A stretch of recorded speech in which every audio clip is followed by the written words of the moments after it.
bawat bayan. Tulad nito, ang miyembro ng ating kapulisan o Philippine Kanse, ito po yung mga nakamotor na sila po yung leading this parade and followed by their comrades of course.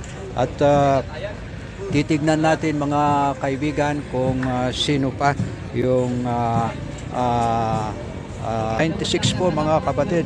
At ito po sumusunod yung mga members of the Philippine National Police. Nakahawak po sila sa flag ng Municipality of La Trinidad Benguet and of course yung Philippine flag natin.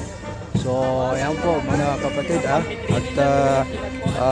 be with me para makita natin itong miyembro ng ating pulis na nagpaparada sa ngayon.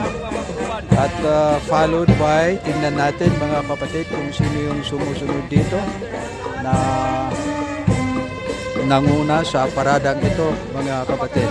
At syempre ako naman po ang inyong lingkod, Jose Culo, na laging nagsasabing kapwa ko mahal ko ay nandito muli mga kapatid sa kahabaan ng KM6 La Trinidad Benguet upang i-cover natin itong parada ng ating mga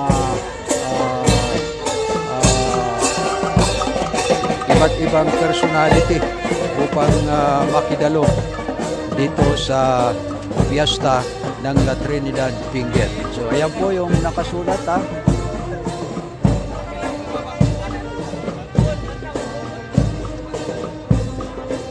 So ito po yung mga officials natin ha. Sila yung sumusunod dito sa ating paradang ito.